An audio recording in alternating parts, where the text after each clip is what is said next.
Oi, pessoal, boa noite. Vamos aqui para mais uma live de comemorações da semana da Lei Maria da Penha, né? A Lei Maria da Penha que fez aniversário. Aliás, faz aniversário hoje, né? E hoje a gente vai falar sobre um assunto super importante, que é a interseccionalidade de raça e gênero. Então, como é que as violências de gênero elas acabam afetando mais as mulheres negras, né? E a gente vai trazer aqui um panorama histórico sobre isso. Vou falar hoje com a minha colega, defensora pública de Sergipe, Carla Carol. Ela que sabe de tudo sobre o assunto, ela tem um arcabouço histórico muito incrível, ela é uma mulher realmente admirável. E eu me espelho muito nela quando eu busco aprofundar meus conhecimentos sobre raça e gênero. Então hoje ela vai falar um pouquinho pra gente por que a violência de gênero ela ataca mais fortemente mulheres negras, né? Isso é uma realidade e é perceptível na nossa sociedade. Então a gente vai então discutir um pouquinho mais sobre esse assunto. Só vou esperar ela entrar aqui então. Já fixei o assunto da nossa live aqui para quem for entrando já saber do que a gente vai falar. Mas, repetindo, é uma semana de comemoração da Lei Maria da Penha, do aniversário da Lei Maria da Penha. Eu, inclusive, estou aqui de roxinho, né, para combinar com o nosso agosto roxo, agosto lilás, na verdade, que é a cor de comemoração da Lei Maria da Penha, né. Então, estou vestida a caráter, também vim na terça-feira com uma roupinha lilás para poder entrar no clima do aniversário. Então, estamos aqui aguardando a nossa convidada, ela deve estar entrando já a qualquer momento, para a gente começar a falar sobre esse assunto tão importante.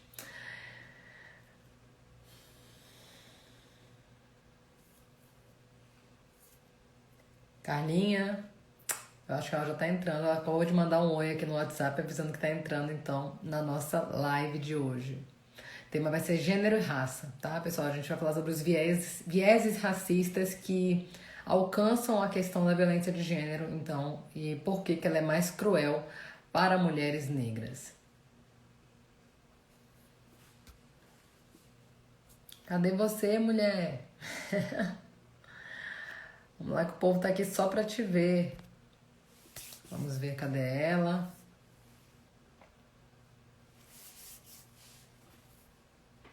Vocês conseguem me ouvir bem? Estou só testando aqui o meu áudio, o meu microfone. Vocês conseguem me ouvir? Se alguém puder dar um joinha aí pra me dar um feedback a respeito do áudio, por favor. Tá ouvindo bem, né? Tá ótimo, então. Obrigada. Cadê a nossa convidada? Gente, se ela não vier, vocês vão ficar aqui conversando só comigo, viu? E aí vocês podem ir mandando pergunta aí que eu vou contando pra vocês a minha opinião. Mas ela disse pra mim que tava chegando e eu tenho fé que ela tá entrando já. Agora chegou a convidada. Vamos lá, então já vou mandar o convite para ela.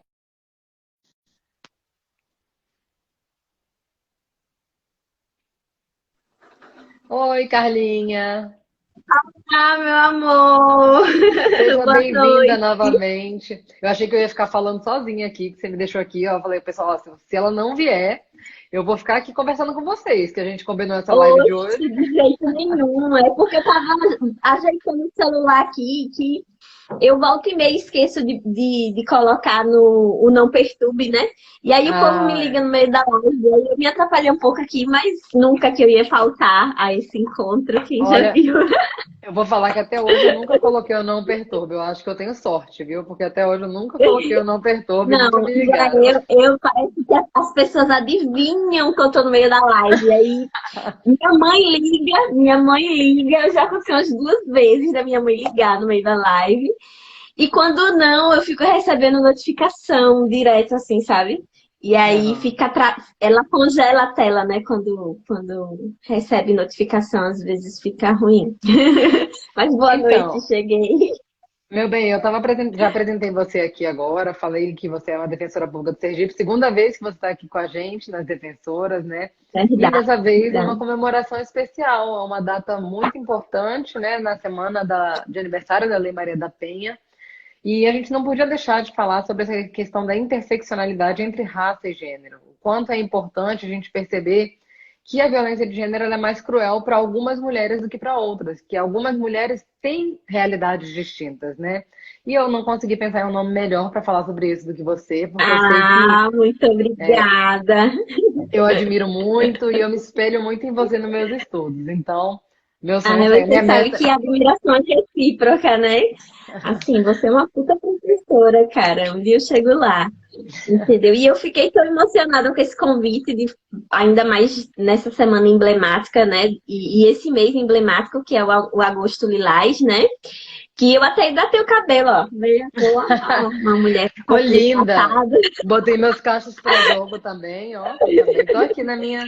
Né? E aí eu fiquei muito feliz pelo convite para retornar aqui, né, no projeto de vocês, as defensoras, para falar dessa interseccionalidade. Obrigada.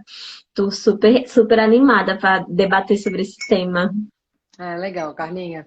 Carlinha, a gente precisa. Olha só, é impressionante, né? Hoje eu estava assistindo uma aula sobre pensadoras negras e a pensadora era Lélia Gonzalez, né? Eu estou num curso sobre pensadoras negras e hoje a aula era sobre Lélia Gonzalez, aquela mulher maravilhosa que ela frutificou em um terreno muito difícil, né? Que era o Brasil da época em que ela realmente começou a produzir cultura relacionada à questão negra. E Sim. Carla, é impressionante. Eu não consigo deixar de me impressionar todas as vezes que eu penso no quão perto a gente viveu a escravidão e o quanto isso impacta no nosso dia de hoje. Hoje, um dado que é óbvio que todo mundo conhece, mas toda vez que eu vejo esse dado ainda me assusta, é o fato de que foram 350 anos de escravidão para menos de 150 de não escravidão, né? Então, São é, 133 anos de abolição, né? É pois muito é, pouco, na verdade. Se a gente parar para pensar assim, tipo, que em 1988 completou, foi o centenário, né? Centenário pois da é, abolição, né? pois é. E foram 350 anos de escravidão. E foi ótimo você ter falado na Lélia, porque justamente o referencial que eu vou trabalhar hoje é em cima do pensamento dela, que eu gosto muito de trabalhar essa questão da interseccionalidade entre machismo e racismo a partir do pensamento de Lélia Gonzalez. Eu sei que eu trabalho com outras autoras também, né? Com a Sueli Carneiro, é, a própria Beatriz Nascimento, a historiadora Beatriz Nascimento, quando ela trabalha questões históricas, ela também vai abordar aspectos nesse sentido. Mas pela formação da Lélia, né, a Lélia ela era doutora em antropologia social. Então, a pesquisa dela é justamente em cima das construções dos arquétipos, né? Ela tem muitos textos que ela vai trabalhar, vai pesquisar e pensar e se debruçar sobre a construção dos arquétipos da negritude, como o racismo influencia em cima desses arquétipos. Um outro referencial que eu vou trazer para a gente também estar aqui conversando é a Neuza Santos, né? A Neuza Santos já é um outro viés para a gente tratar algumas questões relacionadas a relacionamento abusivo, que é o viés da psicanálise. A Neuza Santos é a psicanalista e a tese de mestrado dela se tornou um livro muito famoso, que é o Tornar-se Negro, e ela vai trabalhar a questão de como o racismo vai impactar na construção da psique do negro que ascendeu socialmente, né? Ela trabalha a partir disso, né? O trabalho de pesquisa dela foi o quê? Ela entrevistou diversas pessoas negras, né? Homens e mulheres, e ela vai fazer o quê? Vai fazer uma análise do discurso dessas pessoas para extrair, né, elementos que comprovam os reflexos do racismo estrutural na construção da autoimagem dessas pessoas. Então, quando você vai trabalhar, quando ela apresenta para a gente as entrevistas das mulheres negras, a forma como elas se relacionam afetivamente, a forma como elas constroem a autoimagem, você vê como é cruel o racismo estrutural, né? Interconectado com questões relacionadas ao efeito do patriarcado. E, assim, é muito interessante a gente começar a abrir os olhos para isso. Para mim, salvou minha vida, né? foi um processo de autodescoberta, né? Como mulher negra, foi um processo de autodescoberta. Entender de onde vêm determinados sentimentos, entendeu? Entender de onde vêm determinadas questões relacionadas ao meu eu, a questão do eu ter que lidar com o fato de ter sido uma adolescente que era feia do rolê, por exemplo. Então, você finalmente perceber que você não é a feia do rolê e que existe uma dinâmica racial que vai submeter você e a construção da sua identidade a uma condição de subalternidade, entendeu?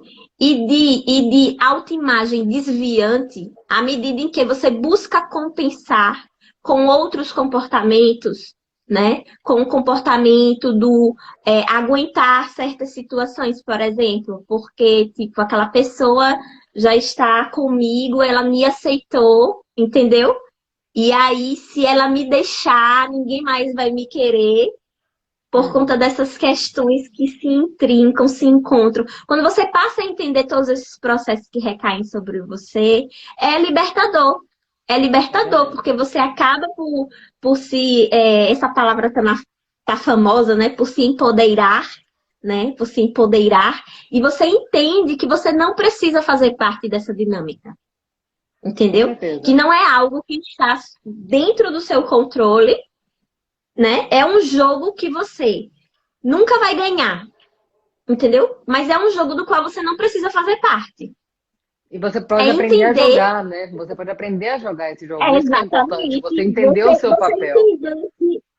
Exatamente. Você entender como funcionam os processos dentro dessa sociedade, dessa dinâmica. Entender que esses processos te afetaram. Você não pode também achar que, isso não me afeta. Mentira, te afetaram. Porque foi a forma como você foi socializada. Então, para você desconstruir isso, é uma outra vida, né? Com certeza. É uma outra vida. Entendeu? Carlinha, É muita engraçado, terapia. né?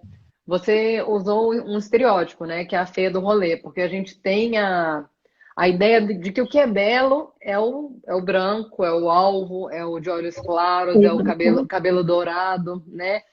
Mas também a gente tem uma série de estereótipos que colocam a mulher, né? Em posições, a mulher negra especificamente, em posições diferentes da mulher branca, né?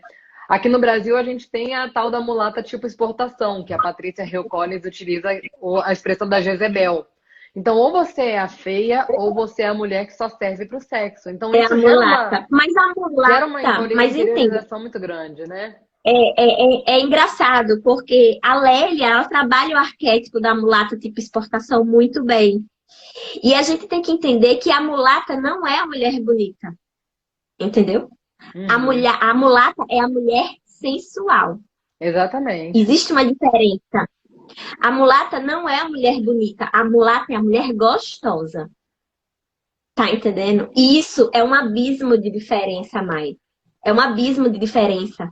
Tá entendendo? Porque a partir do momento que ela não é a mulher bonita, que ela não transmite os valores que são associados à mulher ideal, né?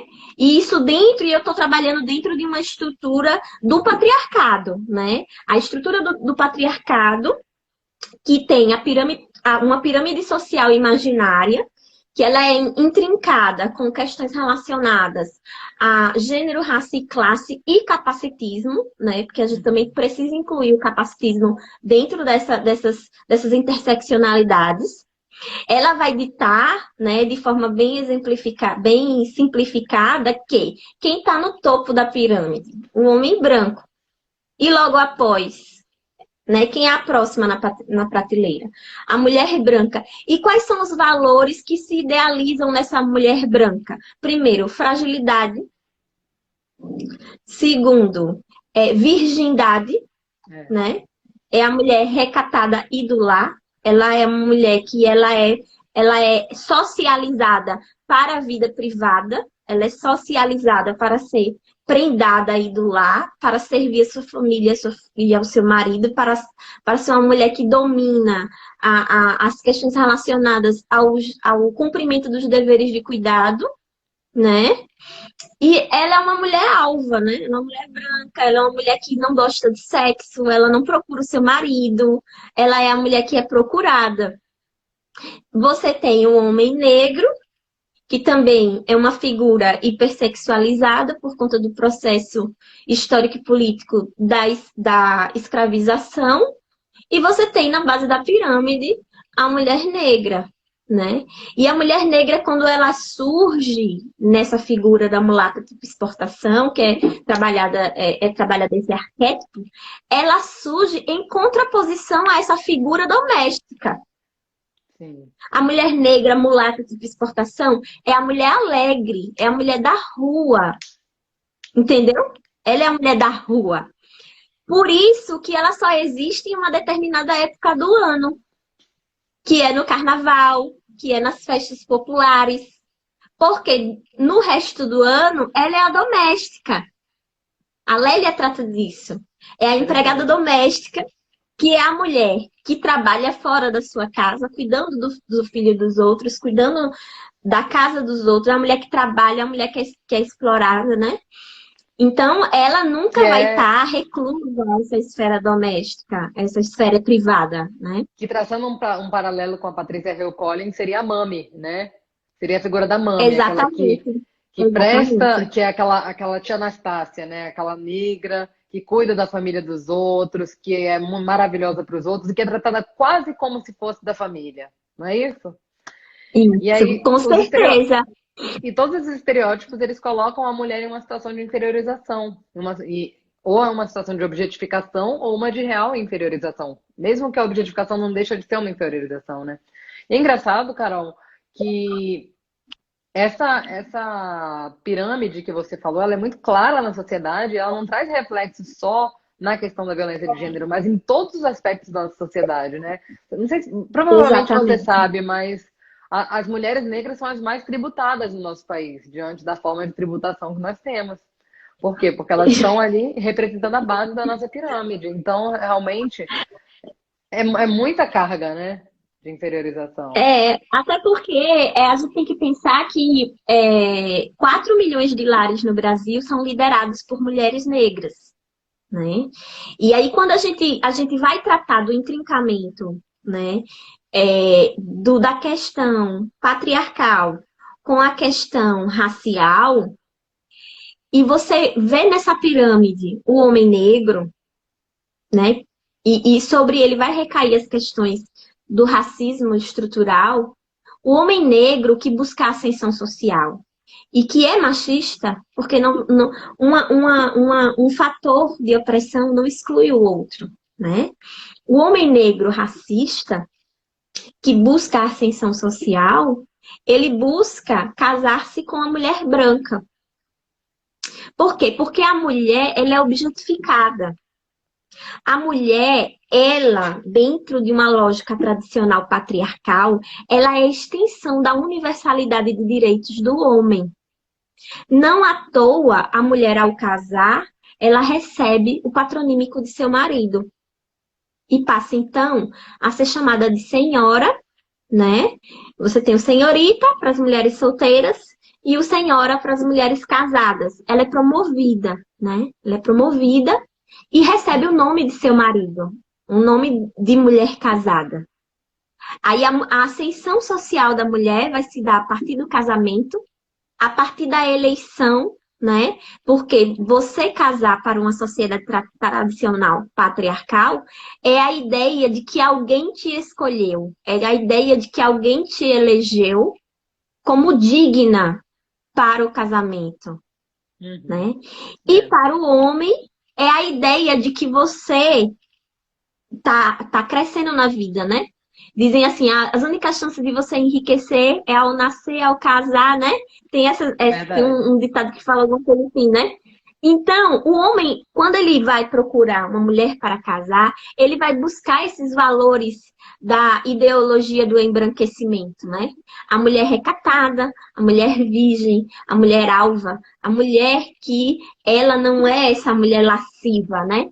Não é essa mulher lasciva, ela é uma mulher recatada, ela é uma mulher que não fala muito, né? Ela é uma mulher resguardada. E toda essa idealização ela vai existir em torno da figura da mulher branca. Então, o homem branco vai escolher a mulher branca e o homem negro vai escolher a mulher branca. E para a mulher negra, em termos estruturantes, vai haver o resto, né? E isso é o que a gente chama de do processo da preterição na distribuição dos afetos. E como a gente já tem, né, toda uma questão relacionada, e aqui eu vou trazer questões relacionadas à historicidade. Em que aspecto? Você falou da questão da Nene, né, que Patrícia Hill Collins traz.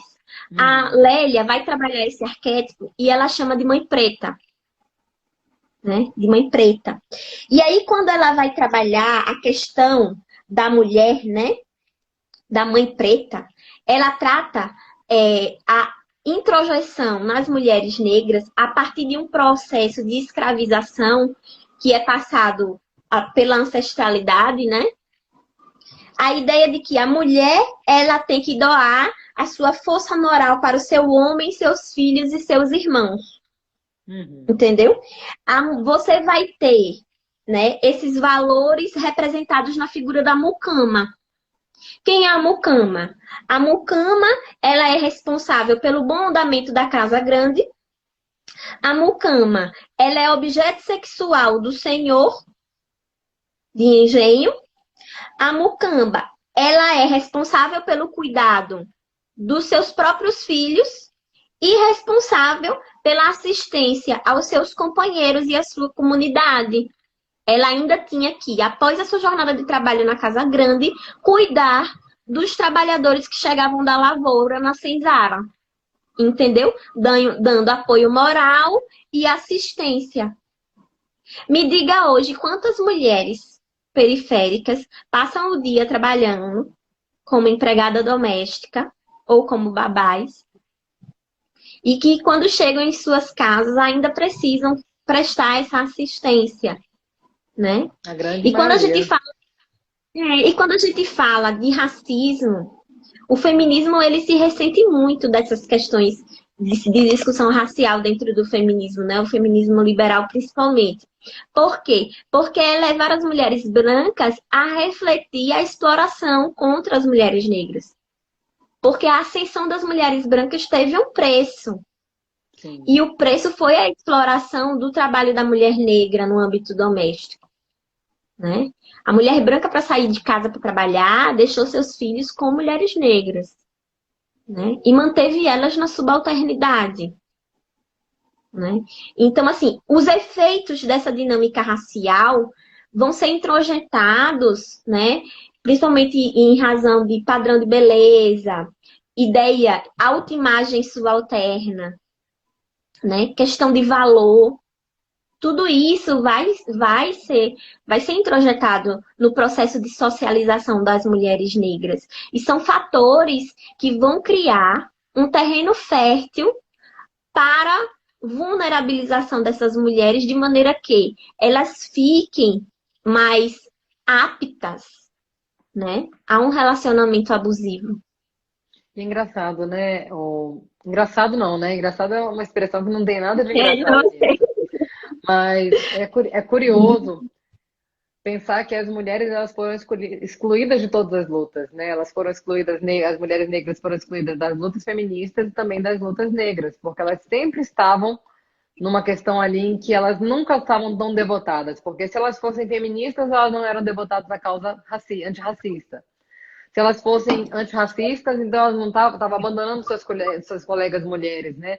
E nessa história elas acabaram ficando sempre na base da pirâmide.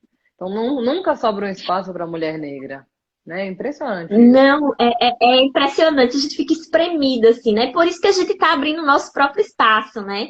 Com essas discussões.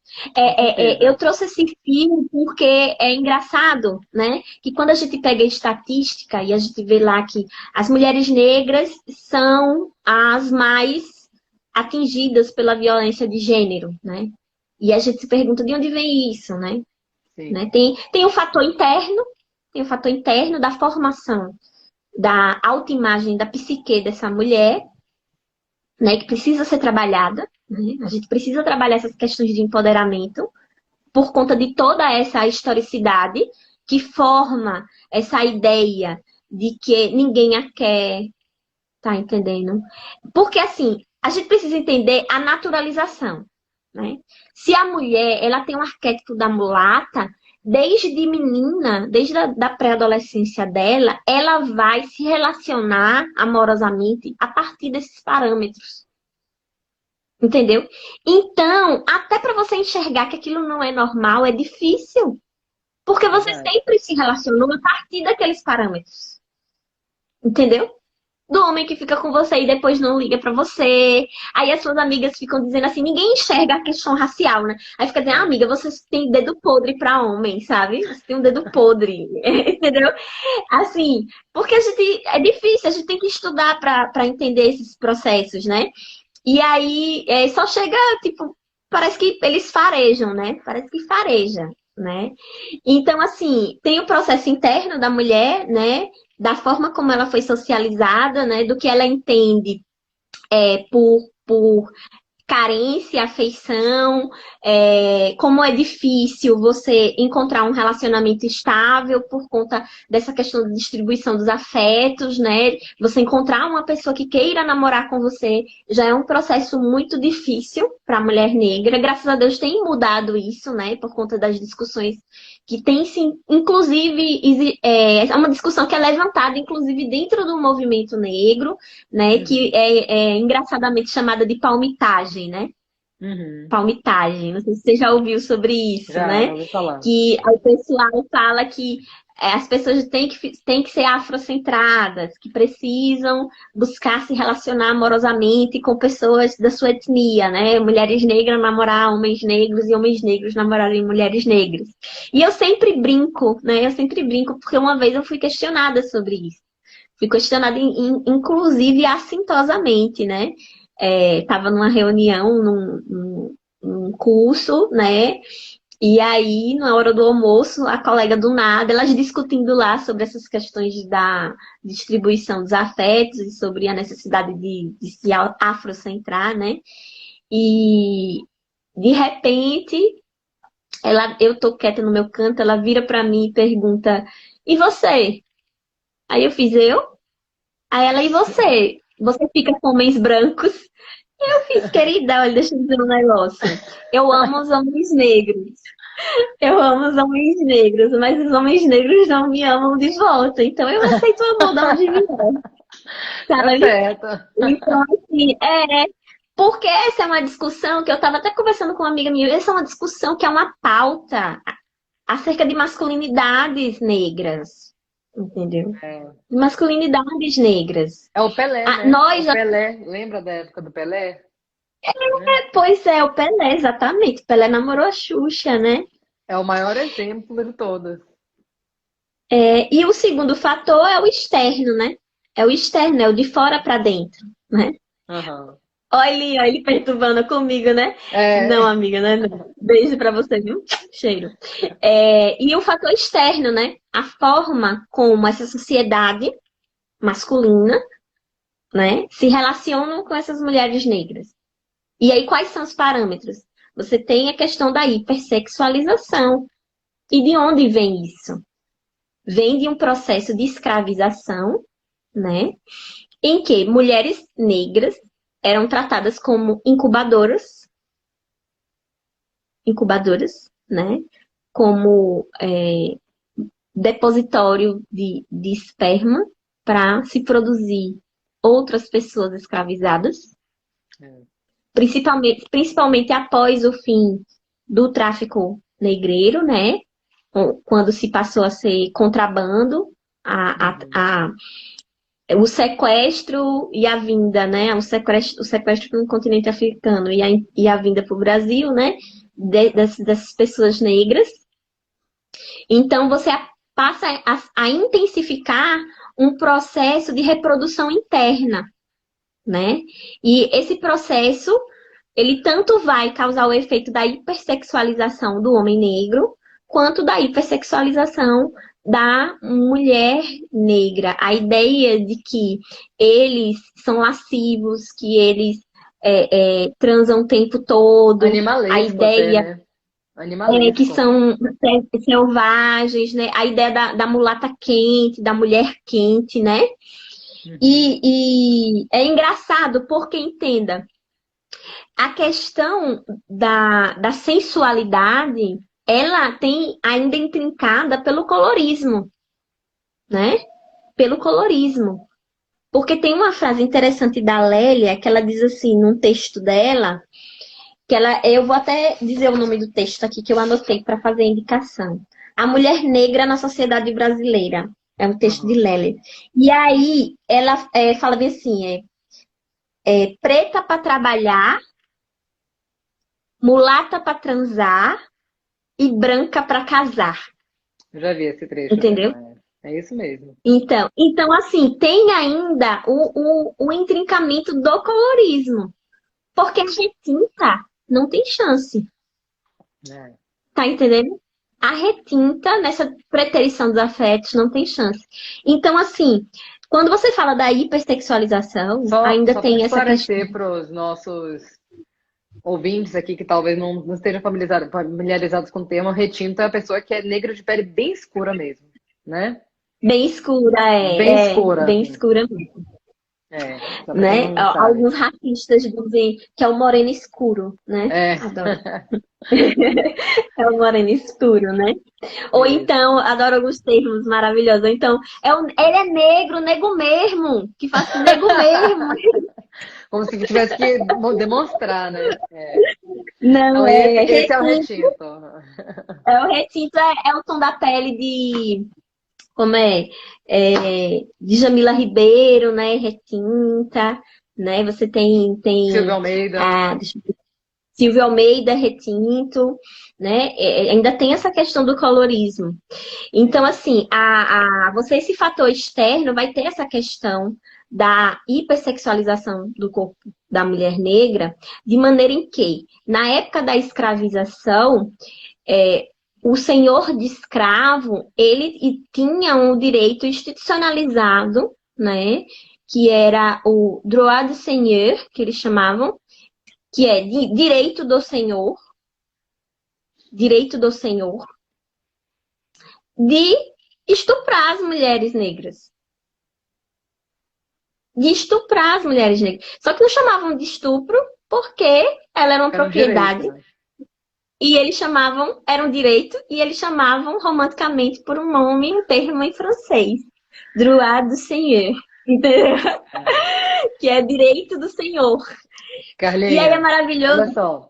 Tem Oi. quero até deixar uma recomendação, com certeza você já viu, mas para quem está nos seguindo, que demonstra bem essa questão da hipersexualização da mulher. Eu assisti um dia desses, eu estava assistindo um dia desses, por recomendação de outras leituras, outras lives, outras coisas que a gente está acompanhando, de tanta coisa interessante que está sendo produzida, né? Mas o É, filme Chica da Silva, de 76, com a Zezé Mota. tá. Aquilo lá mostra de forma muito clara quem é essa negra hipersexualizada, que é a Jezebel da Patrícia Hill Collins, que é a mulata tipo exportação. É aquela negra que ela vive para satisfazer a lascívia do senhor, não é? Não é bem, não demonstra bem? Fiquei chocada. É, é, é isso mesmo.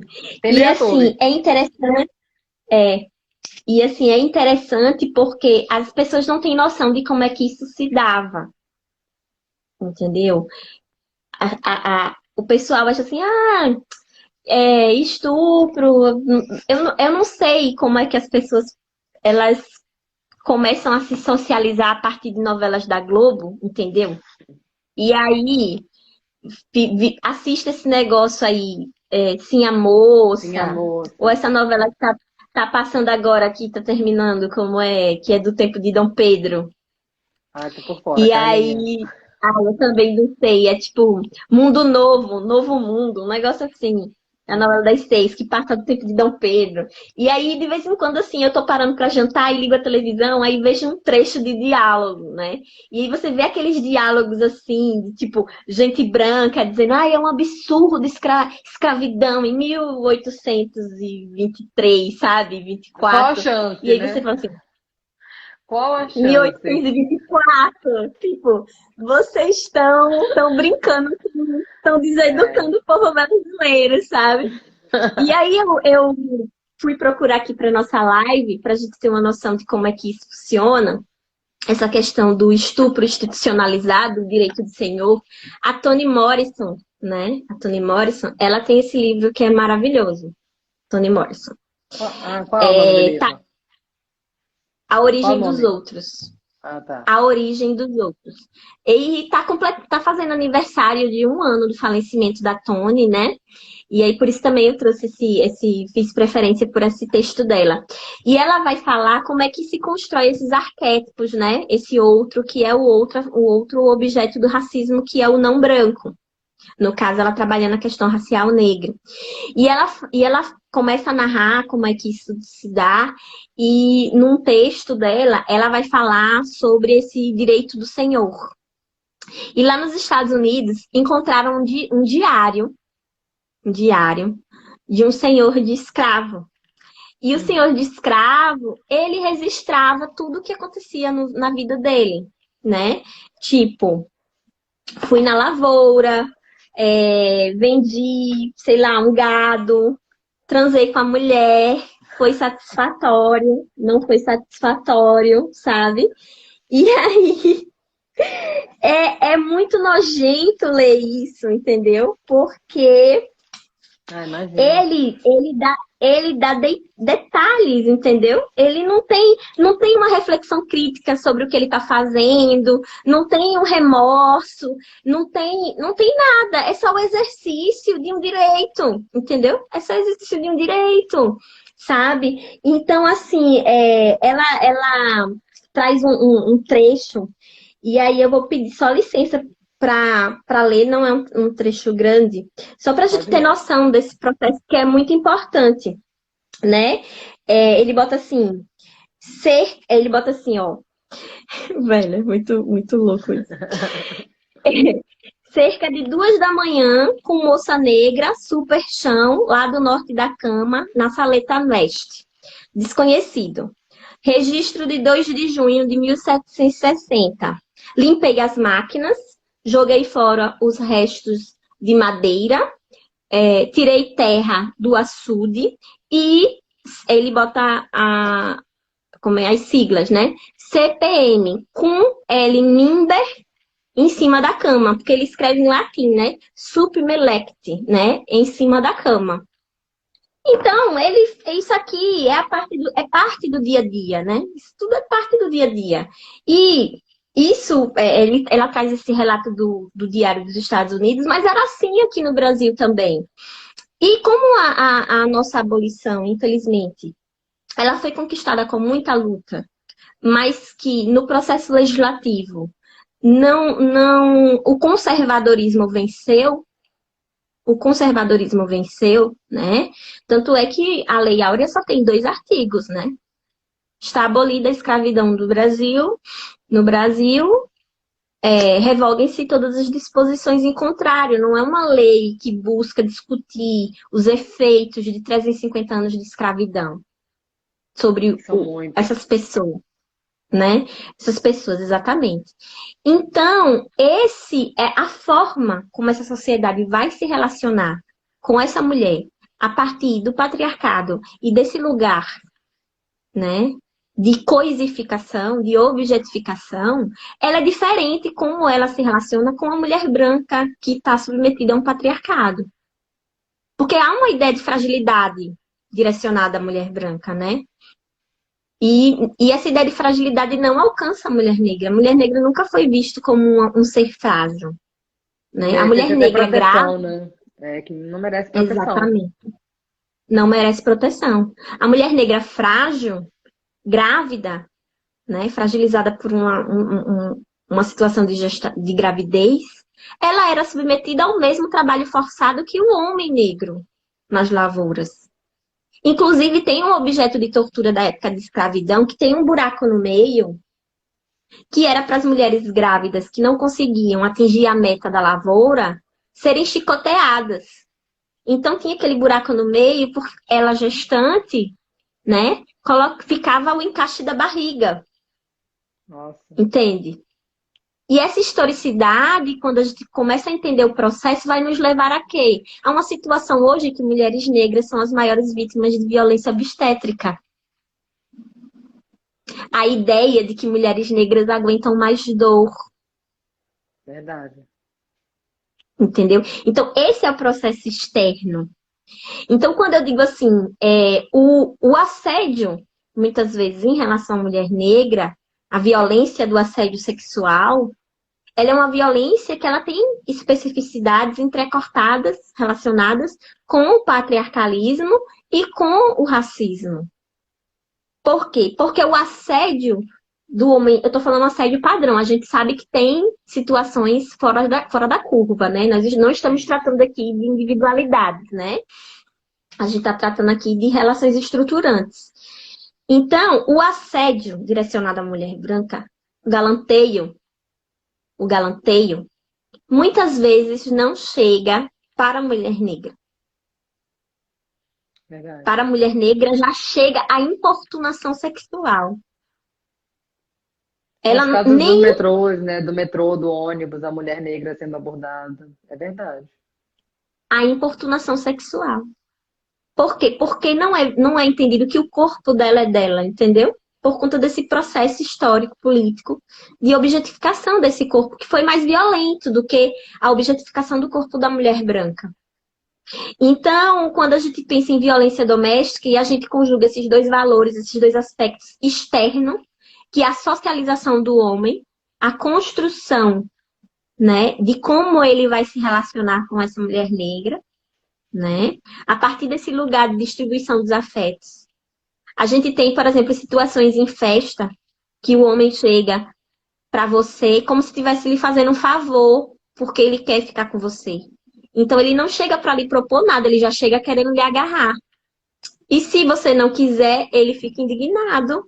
Porque, nossa, ora, você é uma mulher feia dessa, entendeu? Porque você não é o padrão. Uma Engraçado, feia né? dessa, tô querendo ficar com você, No entendeu? Chica Tô da querendo ficar com Silva, você e você não quer.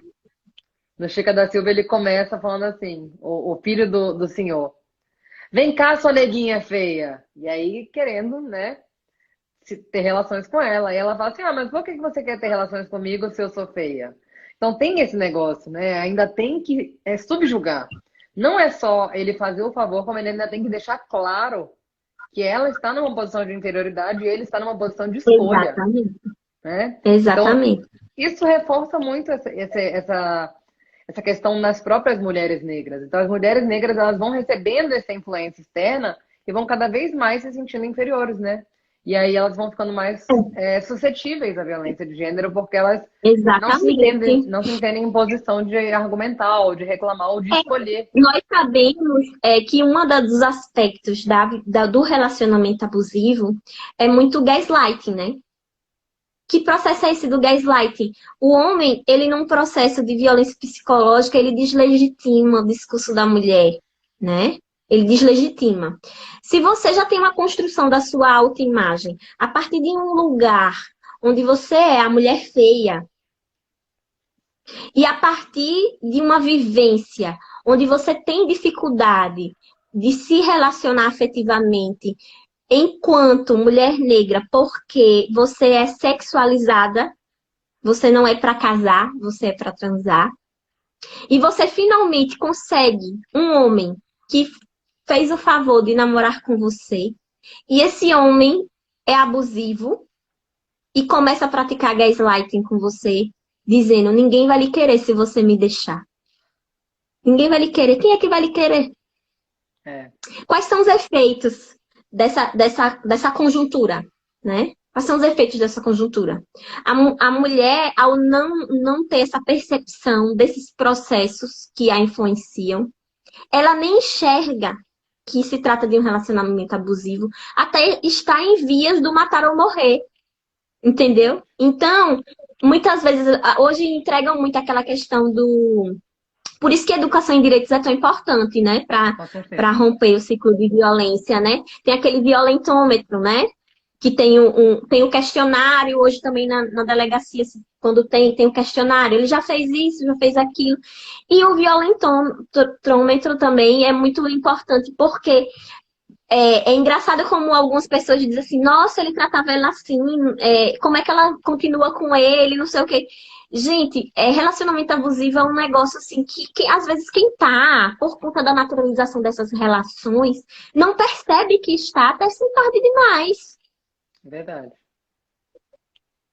né? E mulheres negras, elas, por conta desses processos estruturantes, por conta do seu processo de socialização, a partir desses lugares de subalternidade, entendeu? Estão numa proporcionalidade mais propensas a se submeter a isso. E, infelizmente, as estatísticas refletem,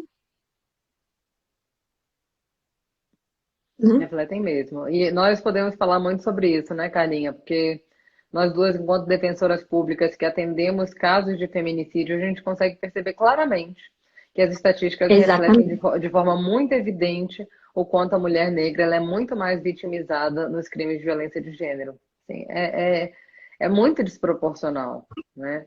E é muito E, disso mesmo, porque o abuso de gênero, o abuso no relacionamento, ele demanda uma posição de fragilização da mulher que ela não consiga sair. E quando ela tem essa série de fatores em que levam ela a crer que aquilo é bom para ela, porque ela não consegue nem perceber que aquilo é ruim, e a violência psicológica ela é muito perigosa por causa disso.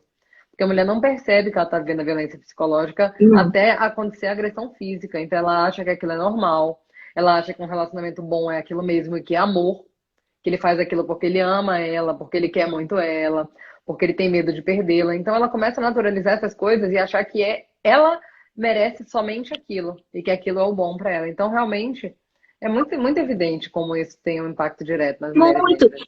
E se a gente continuar caminhando acerca dessas interseccionalidades para discutir essa questão da violência de gênero, e a gente jogar na equação a questão de classe, a É gente vê avassalador. como.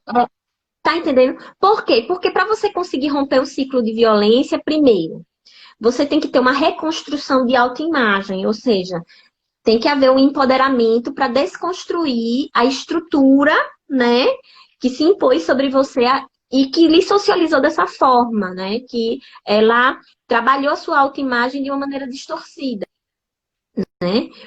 E aí, segundo, você tem a questão de gênero, do patriarcado, que esperam a subalternidade do gênero feminino ante ao seu homem, ao seu marido, e que introjeta em você a necessidade de ser escolhida por um homem.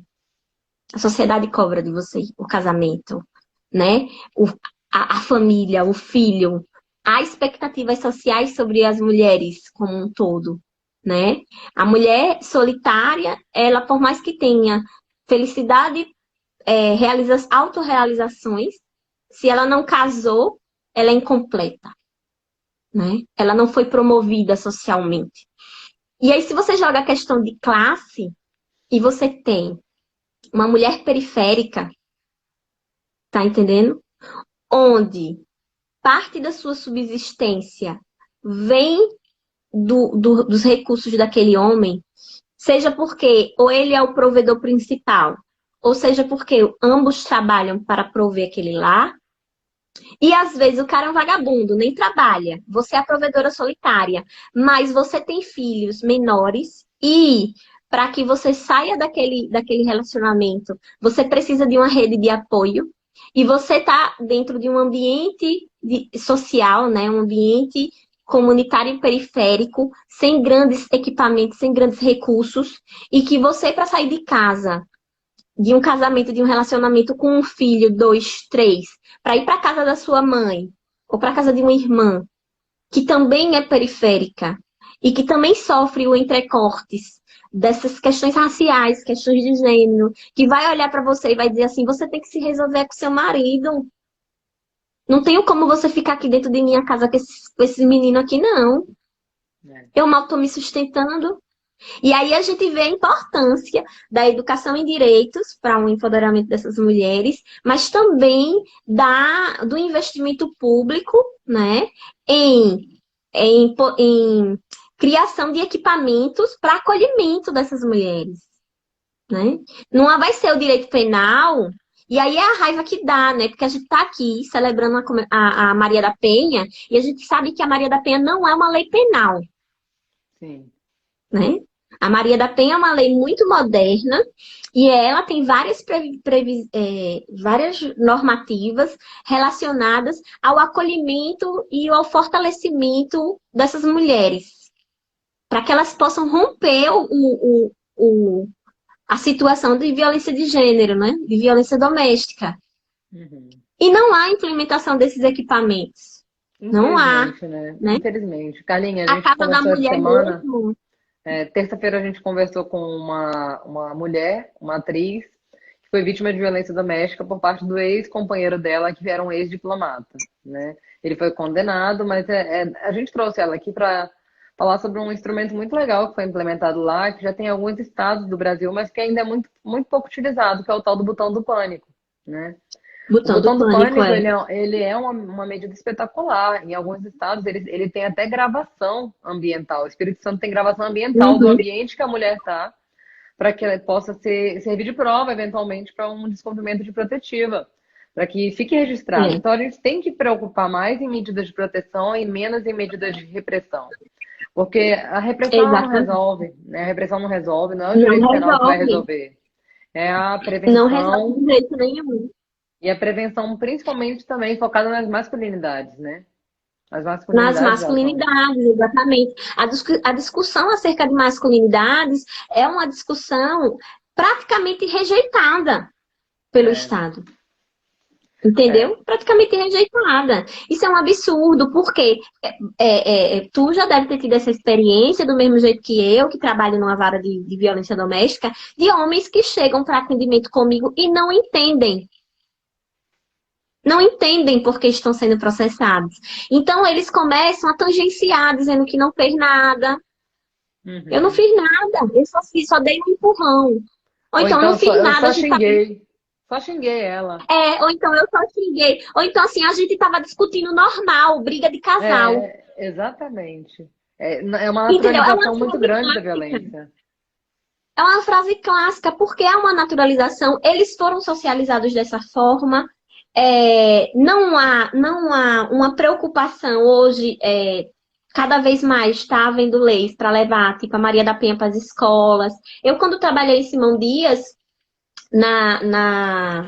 Eu fiz um evento em março, né, do 8M, lá da Defensoria de Educação e Direitos, e a gente chamou uma equipe do Nudem de Aracaju e deu palestra para os adolescentes lá da escola em Simão Dias, falando da Maria da Penha, passando essa educação em direitos. Porque a Aham. gente tem que começar a desconstruir isso, tipo, o direito penal não vai resolver feminicídio, as taxas de feminicídio vão continuar crescendo e vão continuar atingindo mais mulheres negras, porque elas sofrem a tríplice opressão, né? A tríplice opressão, a opressão de gênero, de raça e de classe. É. Eu não consigo perceber, Carlinha, também como você é uma solução para a questão da violência de gênero e para a violência racial também, já que a gente está tentando fazer um enfoque conglobado, que não passe de já pela educação em direitos. A educação em direitos é a Não única saída, é a única solução. Então, enquanto a gente continuar dá explicando lá trabalho, mas é o a mais fórmula de efetivo. Bhaskara, a gente ficar explicando fórmula de Bhaskara, mitocôndria, para ninguém mais usar isso depois, e a gente no estudo não ensina para as pessoas Constituição Federal, não ensina para as pessoas que elas têm direitos sim, e que elas têm direitos iguais, a gente nunca vai conseguir resolver esse problema. Infelizmente. Menina, mas é assim, a gente está vivendo um processo político tão complexo, né? Porque você sabe, até na tramitação da lei que implementou a majorante do feminicídio no Código Penal, houve uma polêmica acerca da palavra gênero. É, ainda tem essa questão, né? A questão da Tá escola sem entendendo? partido. De Então, escola sem tudo é partido, aí você vai ideologia, falar como é que você vai falar de Maria da Penha sem falar de patriarcado, com certeza. né? Como é que você vai falar Sem tocar. de racismo sem contar a história da escravidão, né? Sem Como você contar. vai trabalhar, como é que você vai trabalhar os índices de violência contra a mulher em relação a mulheres negras, sem você trabalhar racismo, hipersexualização, sem você falar de racismo? É, Não tem como. E falar de racismo é começar aquele papo de somos todos humanos, entendeu? é, Tipo, não tem não raça, não dá, existe cara. raça. Infelizmente, a Estão gente. segregando, vocês querem segregar. Então me explica de onde vêm esses índices.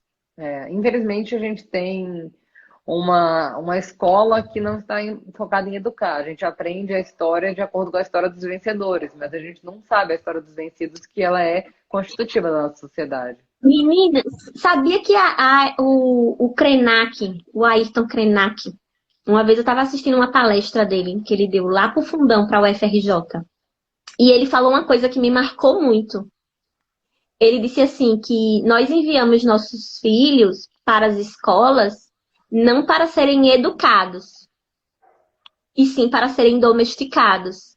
E isso ficou tão marcado dentro de mim, porque é real. Porque a educação, ela exige, né? Ela condiciona uma ruptura, né? O educar não é apenas você instruir em termos de letramento formal. É você dar ferramentas para que esses seres humanos em formação possam ter uma reflexão crítica acerca do mundo que os cerca, né?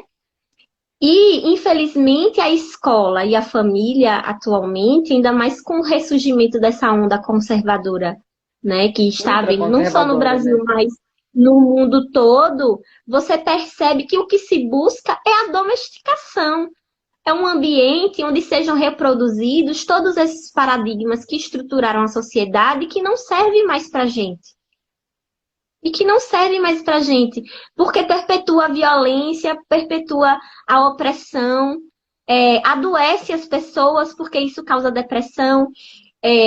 Veja os índices de suicídio. A maioria dos suicídios são de homens negros. De onde vêm esses índices, gente? De onde vêm esses processos?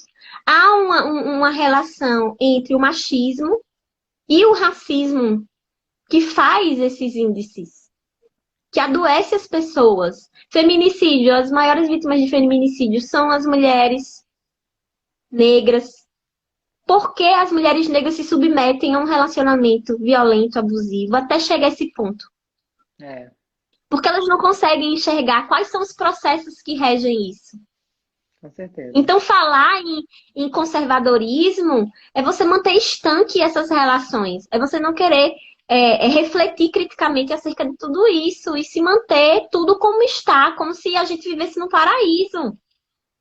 Sabe? Como se a gente vivesse naquele panfleto publicitário das testemunhas de Jeová, né? Que tem tipo paraíso, né? E tem sempre uma pessoa branca, aquela área de gramícia, né? E aí os bichinhos, alguém sempre brincando com ovelha, entendeu? A gente não vive no paraíso. Pessoas estão sofrendo por causa dessas dinâmicas, desses processos, né? Perfeito, Carla. Eu penso exatamente como você. Eu penso que é necessário. Assim, é um caminho sem volta, né, Carla? A partir do momento em que você começa a se educar, a ir atrás de conhecimento, a entender a causa dos fenômenos que você vê na sociedade, não tem como você desver, não tem como você ficar alheio a isso. Então, eu não tenho como não me unir a essa luta que é tão importante, né? E é estarrecedor, realmente. E eu acho que o que nós podemos fazer é fazer o que a gente está fazendo aqui agora. É tentar difundir o conhecimento, é tentar fazer as pessoas refletirem sobre a história de fundo. O que que leva essas coisas a acontecerem? Essas coisas não acontecem por acaso, não é um mero acidente de percurso que mais mulheres negras morram e sejam vítimas de violência de gênero. Então a gente tem que sim buscar conhecer para evitar discursos rasos, evitar falar bobagem por aí, como a gente viu um monte de gente na quarentena falando um bocado de bobagem sobre a questão da racial. Então a gente tem que estudar mesmo, a gente tem que reconhecer a nossa própria ignorância e buscar conhecimento, né? E é isso que a gente está fazendo aqui, difundindo conhecimento, e esse trabalho é muito.